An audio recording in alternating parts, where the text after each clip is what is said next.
ಇವತ್ತು ಸುಮಾರು 7 ಗಂಟೆ ಸಮಯಕ್ಕೆ ಇಲ್ಲಿ ಬರಬೇಕಿತ್ತು, 7 ಕಾಲಷ್ಟೊತ್ತಿಗೆ ಭಾಳಷ್ಟು ಜನ ಸೇರಿದ್ರಿ. ಅಷ್ಟಾಗಿಯೂ ಕೂಡ ಸ್ವಲ್ಪ ಅಲ್ಲಿ ಹಿಂದೆ ಬರುವಂಥ ಸಂದರ್ಭದಲ್ಲಿ ನಿಮ್ಮ ಪಕ್ಕದ ಏರಿಯಾದಲ್ಲಿ ಸ್ವಲ್ಪ ಜಾಸ್ತಿ ಜನ ಸೇರಿದ್ರು, ಮತ್ತು ಅಲ್ಲಲ್ಲೇ ಸೇರಿದ್ರು, ಈ ಥರ ಒಂದೇ ಕಡೆ ಸೇರಲಿಲ್ಲ. ಹಂಗಾಗಿ ಸ್ವಲ್ಪ ತಡ ಆಯಿತು, ಯಾರೂ ಅನ್ಯತಾ ಭಾವಿಸಬಾರ್ದು. ನಮ್ಮ ಕಾರ್ಪೊರೇಟರ್ ದೀಪಾ ಮೇಡಮ್ ಅವರು ಹೇಳಿದರು, ಈ ಭಾಗದ ಜನ ಭಾಳಷ್ಟು ಸುಶಿಕ್ಷಿತರಿದ್ದಾರೆ ಅಂತ, ಅಂದರೆ ಒಳ್ಳೆ ಎಜುಕೇಷನ್ ಇದೆ ಅಂತಂದು. ನಾನು ದಯವಿಟ್ಟು ಎಲ್ಲರಲ್ಲೂ ಮನವಿ ಮಾಡುವಂಥದ್ದು, ನಾನು ಈ ಭಾಗದಲ್ಲಿ ಓಡಾಡಿದ್ದೀನಿ ಮತ್ತು ಸುತ್ತಮುತ್ತಲ ಭಾಗದಲ್ಲಿ ಓಡಾಡಿದ್ದೀನಿ.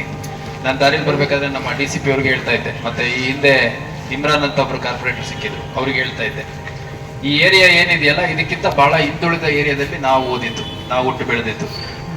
ಚಿತ್ರದುರ್ಗದ ಒಂದು ಕೆಳಗೋಟೆ ಅನ್ನೋವಂಥ ಒಂದು ಏರಿಯಾ, ಕೆಳಗೋಟೆ ಪಕ್ಕ ಹೌಸಿಂಗ್ ಬೋರ್ಡ್ ಕಾಲೋನಿ ನಾವಿದ್ದದ್ದು. ಸೊ ಚಿತ್ರದುರ್ಗ ಹುಬ್ಳಿಗಿಂತ ಭಾಳ ಚಿಕ್ಕದು, ಅದು ಬೆಳೆದಿರೋ ಗ್ರೋತ್ ಇರ್ಬೋದು, ಪಾಪ್ಯುಲೇಷನ್ ಇರ್ಬೋದು, ಭಾಳ ಚಿಕ್ಕದು. ಇಲ್ಲಿನಷ್ಟು ಒಂದು ಎಜುಕೇಷನ್ ಸಿಸ್ಟಮ್ ಆಗಲಿ, ಕಾಲೇಜ್ಗಳಾಗಲಿ, ಸ್ಕೂಲ್ಗಳಾಗಲಿ ಇಷ್ಟು ವ್ಯವಸ್ಥಿತವಾಗಿ ಅಲ್ಲಿಲ್ಲ. ಅಲ್ಲಿರುವಂಥದ್ದೇ ಒಂದು ಕೆಲವು ಒಳ್ಳೆಯ ಸ್ಕೂಲ್ ಕಾಲೇಜ್ಗಳು ನಾವು ಓದ್ಬೇಕಾದ್ರೆ ಇದ್ದಿದ್ದು, ಈಗ ಚೆನ್ನಾಗಾಗಿದೆ. ಸೊ ಅಲ್ಲಿಂದ ನಾವು SLC PUC ನಂತರ ಶಿವಮೊಗ್ಗದಲ್ಲಿ ಡಿಗ್ರಿ ಮಾಡಿ ಒಂದು IPS ಮಾಡ್ಕೋಬಹುದು ಅನ್ನೋದಾದ್ರೆ ಹುಬ್ಬಳ್ಳಿಯಲ್ಲಿ ಓದಬೇಕು, ಓದೋದ್ರಿಂದ ಮಾತ್ರ ಉದ್ಧಾರ ಆಗ್ಲಿಕ್ಕೆ ಸಾಧ್ಯ ಅಂತ ಹೇಳುವಂತ ತಂದೆ ತಾಯಿಗಳಿತ್ತು.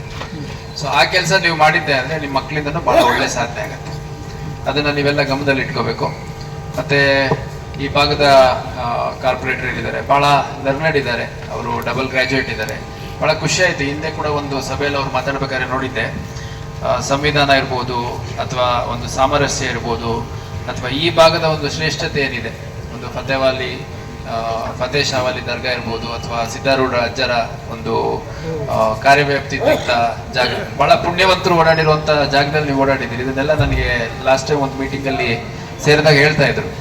ಸೊ ಅವರ ಮಾರ್ಗದರ್ಶನವನ್ನ ಕೂಡ ಪಡ್ಕೊಳ್ಳಿ. ಅದ್ರ ಜೊತೆಗೆ ನಾನೊಂದು 2-3 ಮಾತನ್ನ ಹೇಳಲಿಕ್ಕೆ ಇಷ್ಟಪಡ್ತೇನೆ.